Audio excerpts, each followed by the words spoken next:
Yo, Sleepy Sheepy here. Today we're going to be looking at our first build in the DLC, and that's going to be the Solitude Knight. So this is going to be using all new DLC stuff. We have the Greatsword of Solitude, we also have the Helm, Armor, Gauntlets, and Greaves of Solitude.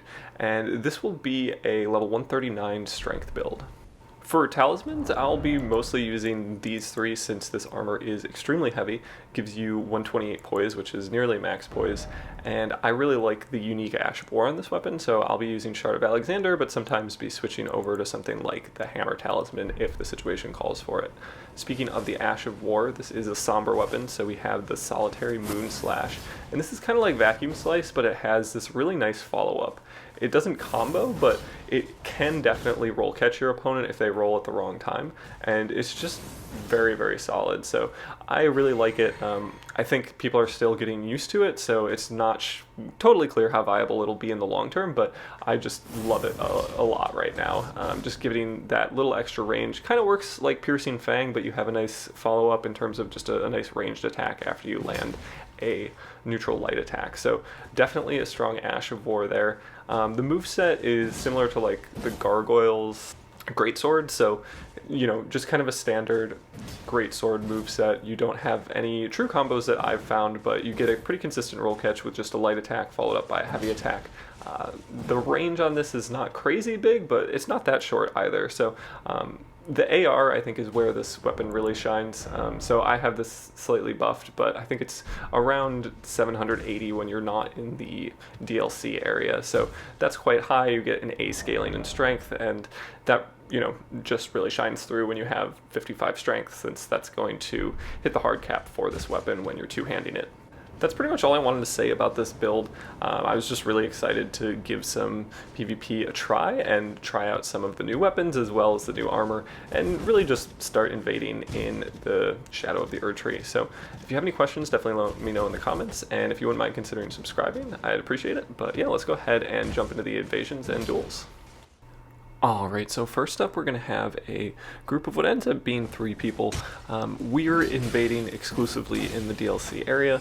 I'm only, just into the first area, so I'm sure there's a lot more of it to go, but we're going to be mostly spending time in the kind of open fields as well as some of the sites of grace that have a little bit more change to their terrain. So this was one area that I was kind of happy to be in.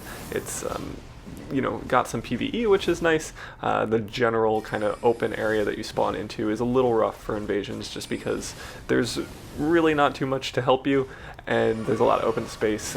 It feels reminiscent of the frozen lakes, but just looks a lot better. So we're able to get off Carrying Retaliation on this player that's casting spells.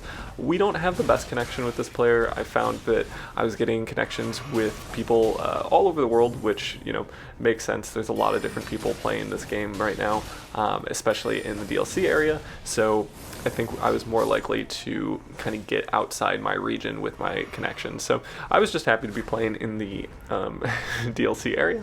And we can see pretty early on we're able to take care of that first Phantom. So we see some Phantom range coming from the host. At this point, a blue has come into the world.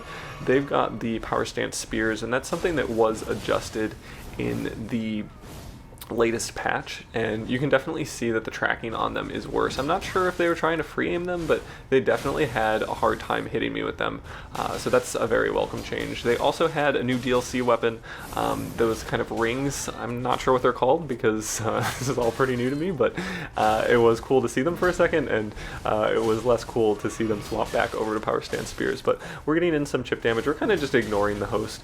We'd like to finish off the host last, and here we get kind of an Estus Punish with the Ash of War, so it's like I guess a Vacuum Slice is what it's closest to, but you can do some plays with it that feel like, Moonveil or any like Estus Punish. It's not quite as fast as Moonveil, it doesn't do quite as much damage per se, but it does do quite a bit of damage, and especially if you can land both the initial L2 and then the follow-up heavy attack, you'll kind of be cooking. So everybody's kind of back to full health. This player is going for some backstep attacks, which is a little bit odd, but I'll take it. And here we can see some of the hyper armor there, and that we're actually able to just mash directly into them with a light attack afterwards, and that just does so much damage. Like if you get hit with this sword a couple times, you're probably out of HP. So that was a pretty nice feature of this. I wish it had some true combos. I'm really excited to see what other DLC weapons maybe have, like the KGS moveset. If we had some more KGS type weapons, that would be fantastic in my opinion. But a standard greatsword is a lot of fun to use, and using this set that kind of looks like laps is also pretty nice. So this player is using their Ash of War to just dodge quite a bit. They're also turtling a little bit behind their shield, but we're able to actually break that shield, go for a soft swap over to the Music Chord, and just finish off that opponent. So we can just see there that this weapon really shines with its AR. It's very hard hitting, which is great to see. In invasions, it felt like you'd probably want a little bit more variety. Sometimes it can be difficult to deal with multiple opponents and not have, you know, something like a super high burst damage weapon at your disposal. But I think it's always fun to just kind of go for a cosplay build, see what you can do with either just one weapon, or, you know, maybe soft swap to a Music Chord, maybe have a parry shield in the mix. Here we can go for our Ash of War again. We hit them for 800 damage, which is quite substantial. They don't really have any armor, and then here we can see they get poise broken by that Ash of War. So I'm not sure how much poise damage it does, but enough to do significant poise damage to you know, the strongest shield in the game. So that turns us into a one-on-one. The host is rune arced, so we will need to be a little bit conscientious of that. They've also got bleed buildup, and in patch 112 we do see a pretty big buff to the Great Hammer class, so we need to be careful about the increased timing of that. But here we can see just a really nice combo. It's not a true combo by any means, but we get a light attack, then followed up with another light attack, and then follow that up with a roll catch on the Ash of War. So all three of those hits just connect and do pretty much the entire HP bar. Next up, we're actually outside the boss fight where you get this weapon and armor. So I feel like it was kind of fun to be cosplaying the boss that they were about to fight. We do see a player with a great shield, so we're thinking about maybe switching over the hammer talisman. And then we do see somebody with a Nagakiba going for sword dance, which is difficult to play around, especially in an area with no PvE. It's difficult to isolate your opponents like this, but we'll just be kind of going back and forth trying to get players to not be too aggressive. And I think that the Ko here is using actually the same sword as me, which was kind of fun to see. But we go ahead and swap over to a Music Chord real quick. Not sure if we'd be able to get a backstab or something like that. And then we're also going to swap over to the Hammer Talisman, just, you know, in the hopes of guard breaking our opponent. Immediately, as if they know, they switch over to the two-handed moveset on their Greatsword, but they do switch back to the shield, so that was a welcome sight. We're hoping to get some jumping attacks, and actually some PvE is in the mix now. There's a bird that is focusing the host, which is really nice, and here we see this Phantom going for a different move. They've got the Power Stance Curve Swords, which is kind of a difficult play. We can see we get the nice Estus punish with our Ash of War. I want to say that the Ash of War does less damage the further away you are. I don't know that to be true, but that was, you know, quite a big difference between the 800 damage we did on the last Phantom, and that was closer to, you know, 370. So that will definitely be something worth testing. You know, it's not super uncommon for damage fall off to be a thing for projectile types Ashes of War.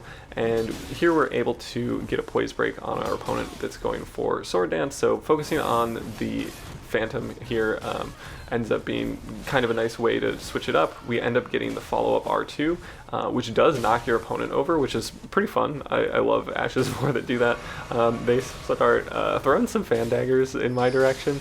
They can see that I'm basically back to full health, but that doesn't discourage them from getting a little projectile happy. We also have hit this Phantom here with a Frostpot, so that's really nice. That's going to increase the physical damage we're doing to them. Here we end up getting the guard break finally. They've been turtling for just a little too long, and we're able to soft swap over to the Music Chord and get the finish. The host has now pulled out the Moonveil again, so Moonveil was adjusted a little bit, but it's still tough in invasions, I would say. I wish the poise damage was lessened again. That would be my biggest criticism. And here, as they run away, we're able to hit them with our unique Ash of War for the finish. Now, moving on, we have a group of 2 here, and they've got power stance big weapons, so we can kind of take a look and see how much power stance damage was nerfed. It was definitely nerfed a little bit, but they're still strong, so I think the blood loss setup on the power stance great axes was particularly powerful. They both do a lot of bleed. Here we can see we get the first part of the Ash of War as an Estus punish, and then actually just in time we're able to get the finish. We almost get bled from that backstab, which would be bad. And here we can just see the speed of the great axes. Like, I'm definitely not used to how fast those attacks come out. Also, trading is just a terrible idea. As you can see, I almost die there. So I think great axes are going to be pretty strong, and I think especially power stance, like, they feel like a force to be reckoned with. I think in the right hands they could be absolutely devastating. So we'll see what great axes we get in the DLC. I'm not going to exclusively use DLC weapons, but I'll probably try to incorporate at least one with every build moving forward. So here we get a nice heavy attack that gets them pretty low on health. We go ahead and go for the Ash of War and the follow-up, hoping that they'd be in range. They're not quite there. We need to get rid of our blood loss buildup, and the host goes ahead and heals. So yeah, we definitely need to be careful here. They have a great anti-air with their neutral light attack, or their neutral L1 rather. Really most of their attacks are good anti-airs, so we need to be careful about that. We were hoping to get the Estus punish there, but they delayed their Estus, which was very much a smart thing to do. The hitbox is fairly narrow for the Ash of War, so it's going to be somewhat difficult to get a player that's strafing, but if they are moving backwards, which is pretty common if you land like a R1 or a jumping R1, just they'll probably move straight back, and I think that's when the Ash of War really shines. Here we get a nice running heavy. We try to follow it up with a light attack, but they're able to roll out in time. So yeah, this player definitely had like a good understanding of mechanics and just kind of the rhythm of the fight. They weren't super aggressive and they weren't like baiting me in with much, so it was like fairly telegraphable what they were planning on doing next.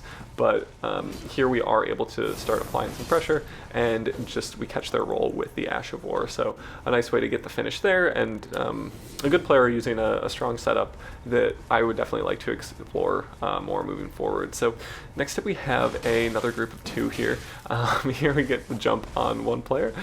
We actually both, I would say.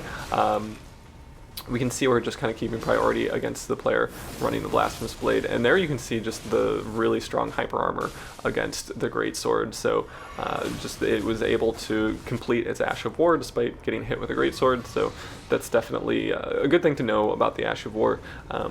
You definitely can get poise broken, but I think it might need to be by a Colossal. Again, like, more testing on this will be necessary. This guy was pretty funny. I feel like they had kind of an Edward Scissorhands vibe going on. I mean, I don't remember Edward Scissorhands having Bloodflame Blade on his scissors, but either way, it just, like, his face especially, it was very reminiscent of Tim Burton.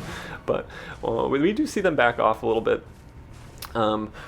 Claws are not as strong as they used to be, but Bloodflame Blade is still a pretty strong incantation. Here we get the nice Estus punish with our Ash of War again. Blood loss buildup is definitely getting kind of significant, so we're going to try to just kind of heal that, and then here, again, we try to get our Ash of War off. The blood loss buildup with Bloodflame Blade, again, being very significant. We have a little bit of latency with this player. Some of these hits are coming in quite a bit late, but we are able to get another Estus punish in. So yeah, I think it's, you know, very solid for that. I'd be curious to try it out with maybe some different offhand weapons and just see what kind of synergy you can get. Obviously, the two-handed moveset is going to be the best way to run this, just with the A scaling in strength. We almost get our backstab there. They've got a lot of Estus, obviously, because they're the host, but that would be kind of one of my criticisms of using just this sword, is it can be difficult to just kind of get the chase downs that you need, and you have to be kind of patient. Eventually we do get them with the Ash of War as they try to roll away. So we go for our DLC pre-order emote and move on to the next one. So again, we see some claws coming out. It is interesting to see how many players are running kind of the old meta. I mean, it's still obviously strong, but just PvEers running power stance spears or claws. It's just kind of interesting, especially too, like a lot of players in the DLC not running new DLC weapons, which was a little bit surprising to me. I actually saw a lot more DLC weapons in the arena last night, which does make sense. Like, I got this weapon and then immediately went to the arena and was like, oh, I gotta try this. So I think a lot of PvPers were just kind of on the same brain, whereas some PvEers maybe know their setup like their setup and aren't trying to like respec. So we do end up getting a parry there, which was nice. We're able to turn this into a one-on-one, worry a little bit less about the player with Moonveil now that we can focus them. And we try to set up a roll and backstab, but end up getting just a light attack that finishes off the host, and we're ready to move on to the duel portion of the showcase. So this first player is running the rings. I will learn this name of this weapon eventually, but for now that's what I'm calling it. And it is definitely cool to see just kind of like a DLC weapon versus DLC weapon. They're definitely interesting. I would say the matchup is kind of tough against a weapon with hyper armor. They don't seem to do a ton of poise damage, and we also have a lot of poise, so we're just kind of spacing them. I don't know if they have any sort of ranged attack. Obviously the Ash of War has a lot of forward momentum, but we're able to just kind of hit them with our Ash of War and come out with the victory. Next up, we have a player that gets kind of hot and heavy with their carrying slicer. We go in for a jumping attack. We follow it up with a R1-2, and then we go for another hit as they're rolling in. And then we go for our Ash of War, and the follow-up there, it is very much worth noting that you get a little stun there if you hit them with kind of the charge part between the first part of the Ash of War and the follow-up. So with that forward momentum, you can kind of get a stun, and if you do get that stun, it seemed pretty consistent that you would get the hit. Next up, we have a player that's running a new Ash of War that I was not prepared for. We also had a bit of a bad connection. I think they were from like the UK or something, which is kind of notoriously bad with the NA area. So we're just trying to kind of feel out our connection, also be wary of this new weapon, maybe new Ash of War. It was hard to tell. It kind of had a Claymore-ish moveset, but didn't look exactly like Claymore. I wasn't totally sure.